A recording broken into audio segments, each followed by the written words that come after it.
안녕하세요. 오늘 여러분과 함께 살펴볼 최근 보험업계 소식들 아주 흥미로운 내용이 많습니다. 네, 은퇴 후 소득 고민부터 보험 가입할 때 뭘 조심해야 하는지 또 업계의 큰 흐름까지 여러분 금융생활과 관련된 정보들만 쏙쏙 뽑아왔습니다. 네, 오늘 그냥 뉴스만 쭉 읽어드리는 게 아니고요. 이 소식 하나하나가 여러분께 어떤 의미가 있는지, 또 앞으로 뭘 좀 눈여겨봐야 할지 그 속뜻을 좀 파헤쳐 보려고 합니다. 특히 여러분 입장에서 중요할 만한 순서대로 제가 정리했으니까요. 한번 귀 기울여 들어보시면 좋겠습니다. 좋습니다. 그럼 첫 번째 소식인데요. 이거 정말 많은 분들이 관심 가지실 것 같아요. 바로 노후자금 이야기입니다. 가지고 계신 종신보험, 사망보험금을 살아있을 때 연금처럼 미리 받을 수 있다고요? 네, 맞습니다. 이른바 사망보험금 유동화 제도인데요. 오는 10일부터 관련 상품들이 나온다고 해요. 10월부터요? 네, 만 55세 이상 가입자가 대상이고요. 사망보험금의 최대 90%까지 연금처럼 미리 받는 거죠. 아, 90%나요? 네, 그러니까 예를 들면 국민연금 받기 전까지 소득 공백기 있잖아요. 그럴 때 좀 유용할 수 있고요. 아니면 갑자기 목돈이 필요하거나 매달 생활비가 조금 부족할 때 숨통을 좀 틔워줄 수 있는 그런 새로운 방법이 생긴 셈이죠. 와, 그거 참 솔깃한데요. 근데요, 사망보험금을 미리 당겨 쓴다는 건 나중에 혹시 내가 잘못됐을 때 가족한테 갈 돈이 줄어든다는 뜻이잖아요. 이거 뭘 좀 조심해야 할까요? 아, 정확히 보셨습니다. 그게 사실 가장 중요한 포인트예요.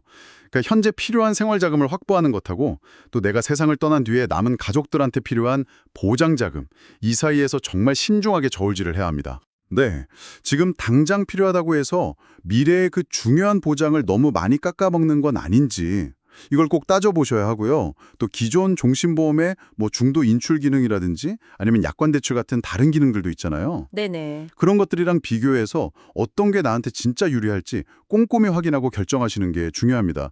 이건 뭐랄까 새로운 도구지만 장단점을 명확히 알아야 하는 거죠. 네, 아주 신중하게 접근해야겠네요. 자, 두 번째 소식은 보험 가입이나 변경 생각하시는 분들은 꼭 알아두셔야 할 내용 같습니다.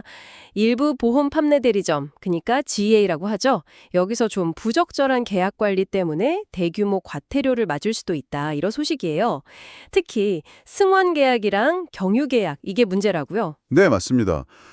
승환 계약이라는 건 기존 보험을 해지시키고 새 보험으로 갈아타게 하면서 소비자한테 좀 불리할 수 있는 내용을 제대로 설명을 안 하는 경우예요. 아, 예를 들면 보장 범위가 줄어든다거나 보험료는 더 오르는데도 마치 이게 훨씬 더 좋은 상품인 것처럼 막 포장을 하는 거죠.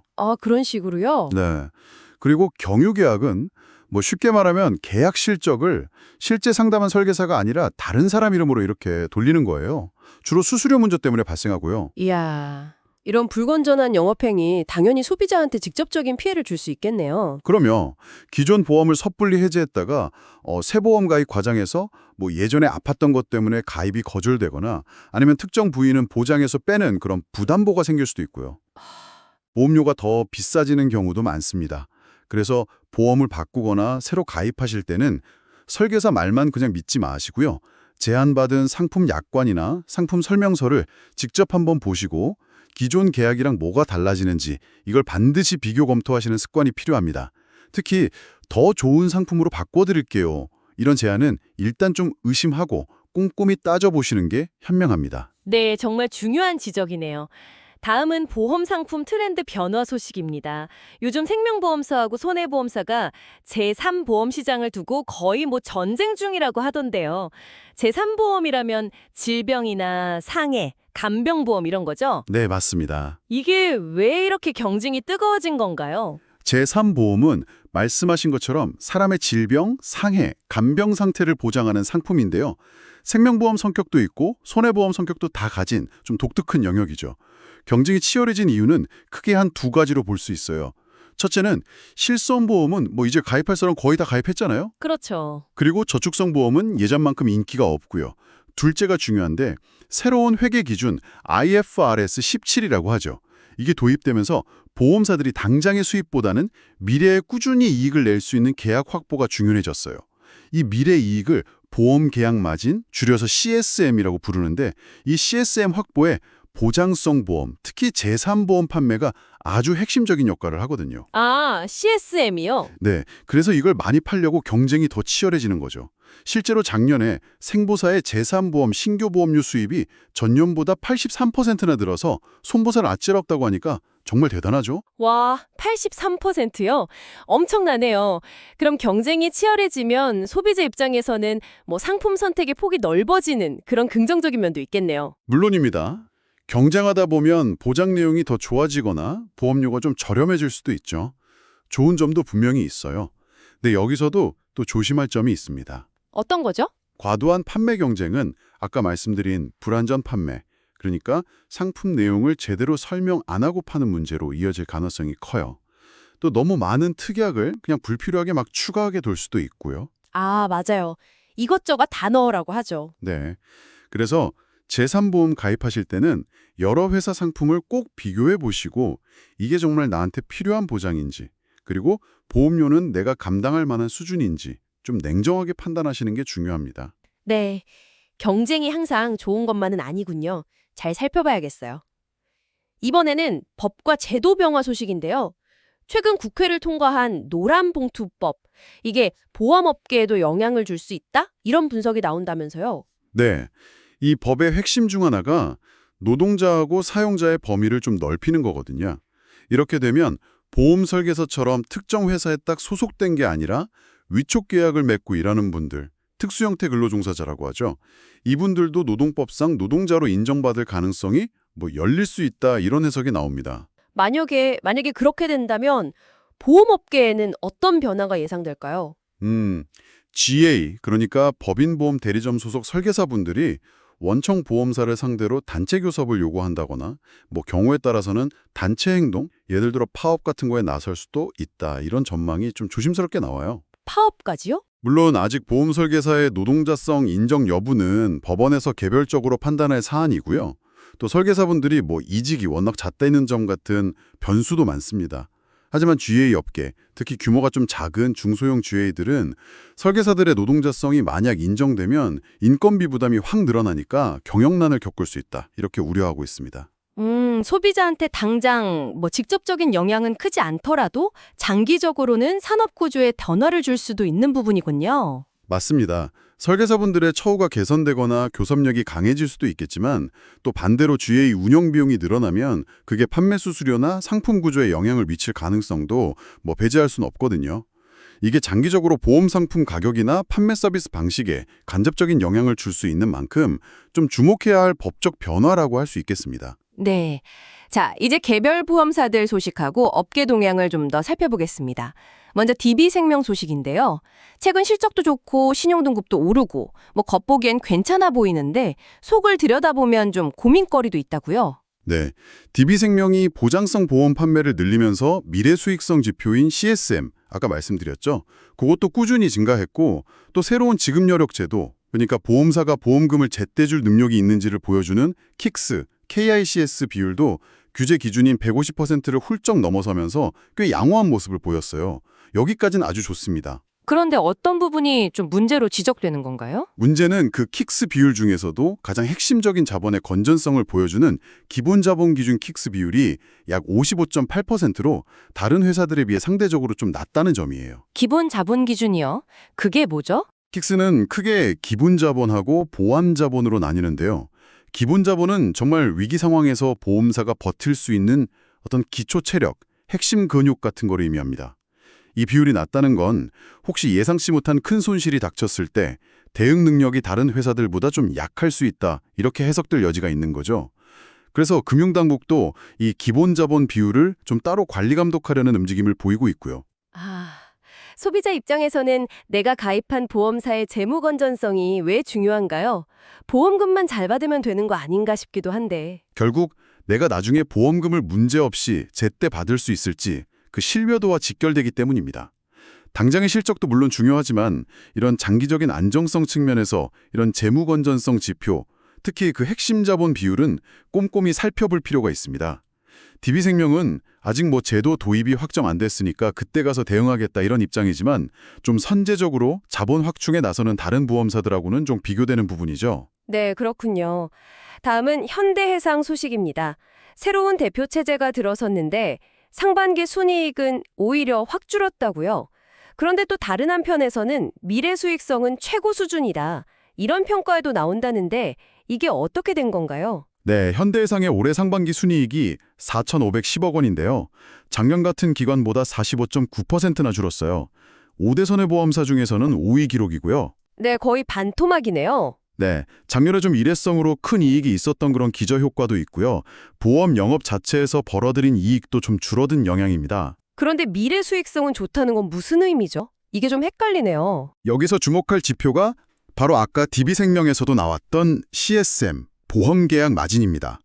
현대해상의 경우 상반기 신계약 CSM, 그러니까 새로 판매한 계약에서 앞으로 벌어들일 걸로 예상되는 이익은 1조 400억 원으로 오히려 작년보다 19.5%나 늘었어요. 아, 이익은 줄었는데 CSM은 늘었다. 네, 맞습니다. 5대 손보사 중에 유일하게 두 자릿수 성장률이고요. 특히 신규 계약 일건당 미래 수익 창출 능력을 보여주는 CSM 배수라는 게 있는데 이게 17.4배로 업계 최고 수준이라고 합니다. 아하, 그러니까 당장의 성적표는 좀 안 좋아 보이지만 앞으로 돈 벌 능력, 그러니까 미래 성장 잠재력은 오히려 더 키웠다. 이런 뜻이군요. 정확합니다. 새로운 회계 기준 아래에서는 이 CSM이 보험사의 미래 가치를 보여주는 핵심 지표로 평가받거든요. CSM 배수가 높다는 건 그만큼 수익성 높은, 뭐랄까 알짜 상품 위주로 판매 전략을 잘 짜고 있다는 의미예요.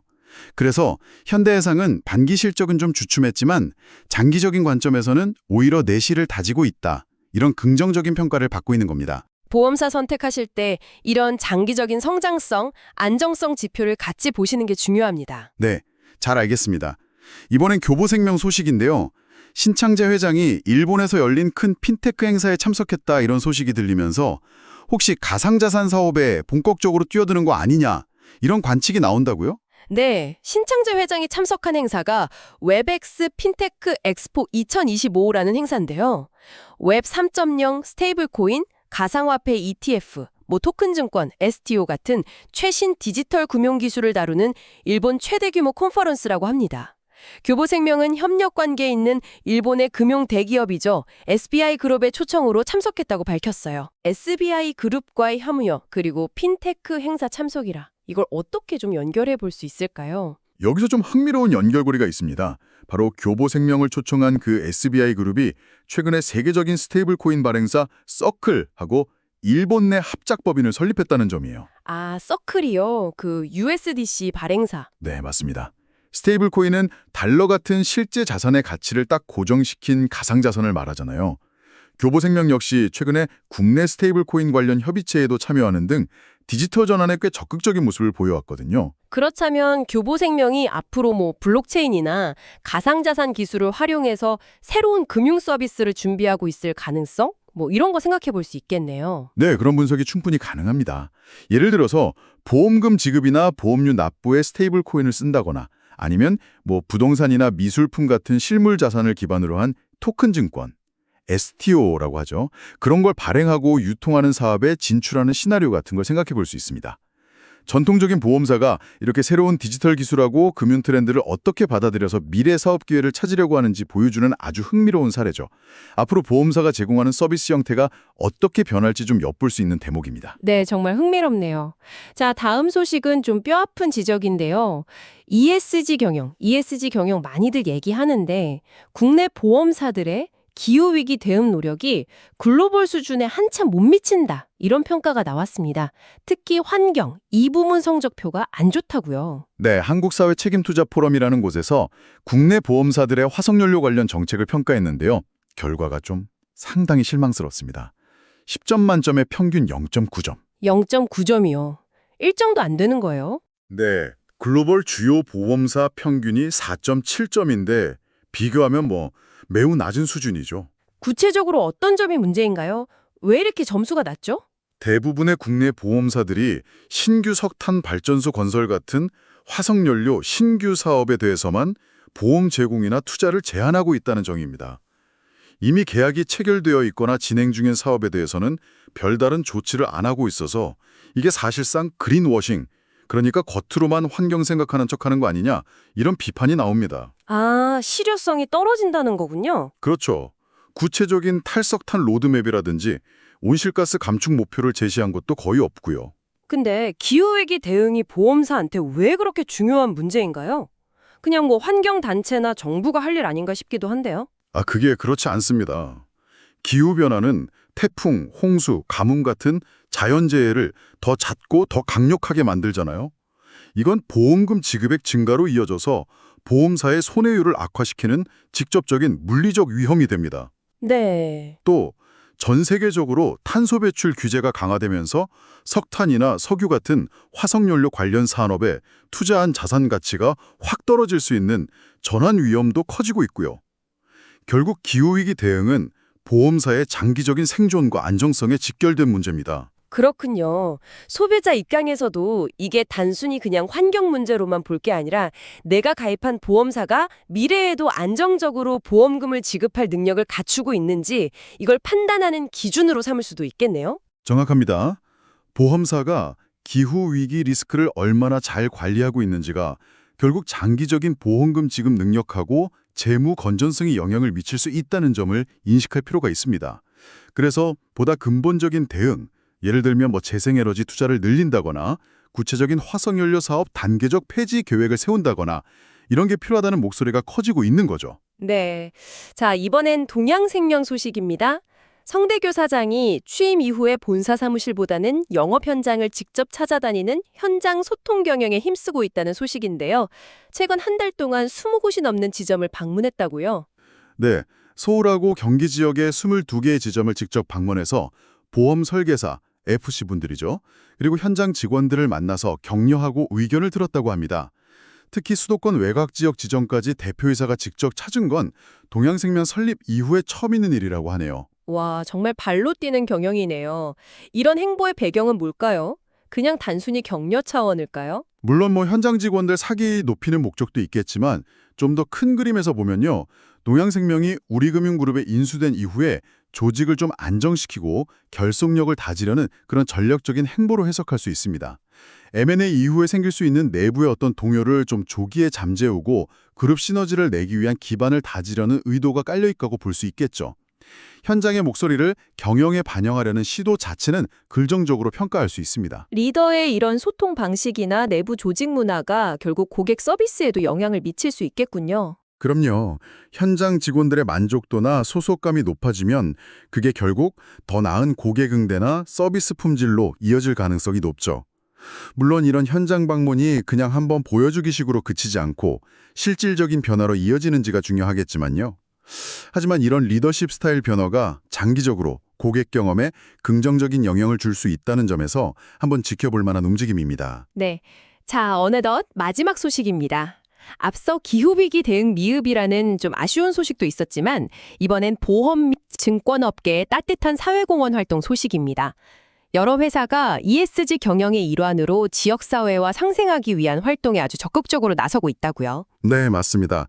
ESG 경영의 세 축, 환경, E, 사회, S, 지배구조 G 중에서 사회, 소셜 부문에 해당하는 활동들이 아주 활발하게 이루어지고 있습니다. 예를 들어서 교보생명은 보호가 필요한 청소년들의 자립을 돕는 캠프를 열었고요. 한화생명은 암을 경험한 청년들의 사회 복귀를 지원하는 프로그램을 운영 중입니다. 아, 좋은 일들 많이 하네요. KB손해보험이나 KB증권, NH투자증권 이런 다른 회사들도 다양한 활동을 펼치고 있군요. 네, 맞아요. KB손해보험은 루게릭병 같은 희귀질환 환우 돌봄 지원에 나섰고요. KB증권은 바자회 수익금으로 가족을 돌보는 청소년들을 도왔습니다. NH투자증권은 농촌마을에 냉장고를 기부하는 등 꾸준히 지원을 이어가고 있고요.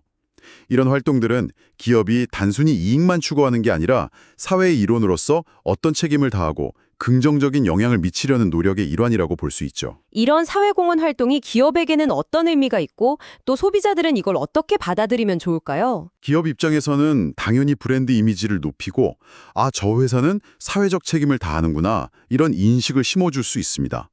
이게 장기적으로는 기업 가치를 높이는 데도 도움이 될 수 있고요. 소비자 입장에서는 단순히 상품이나 서비스만 보는 게 아니라 이런 사회적 가치를 실현하려는 노력을 기업을 평가하는 또 다른 기준으로 삼을 수 있습니다. 내가 거래하는 회사가 우리 사회에 어떤 기여를 하고 있는지 관심을 갖는 것도 뭐랄까 좀 의미 있는 소비 활동이 될 수 있겠죠. 네, 오늘 정말 폭넓은 보험업계 소식들을 깊이 있게 다뤄봤습니다. 종신보험을 연금처럼 활용하는 새로운 방법부터 시작해서 치열한 시장 경쟁과 또 판매 관행의 문제점들, 교제 변화가 미치는 영향, 그리고 개별 보험사들의 재무 상태와 미래 전략, 또 ESG 활동까지 정말 다양한 이야기를 나눴네요. 이 많은 정보들이 결국 여러분의 현명한 보험 생활에 조금이나마 도움이 되기를 바랍니다. 맞습니다. 보험 산업은 정말 빠르게 변화하고 있습니다. 새로운 상품이 끊임없이 나오고 규제가 바뀌고 또 디지털 기술이 접목되면서 과거의 방식만 고수해서는 정말 따라가기 어렵죠. 오늘 저희가 짚어드린 이런 내용들을 바탕으로 앞으로 보험 관련 뉴스를 접하실 때 그 이면의 의미까지 한번 생각해 보시는 그런 계기가 되었으면 좋겠습니다. 마지막으로 이런 질문을 한번 던져보면서 마무리할까 합니다. 보험사들이 스테이블 코인 같은 가상자산을 넘보고 수십 년 된 종신보험의 지급 방식까지 바꾸려는 지금, 과연 10년, 20년 뒤의 보험은 어떤 모습일까요? 어쩌면 우리가 아는 보험이라는 개념 자체가 완전히 달라져 있을지도 모릅니다. 그 변화 속에서 여러분에게는 어떤 새로운 기회가, 또 어떤 대비해야 할 위험이 생겨날지 한번 상상해 보시는 건 어떨까요? 지금까지 여러분의 보험 길잡이 더 딥다이브였습니다.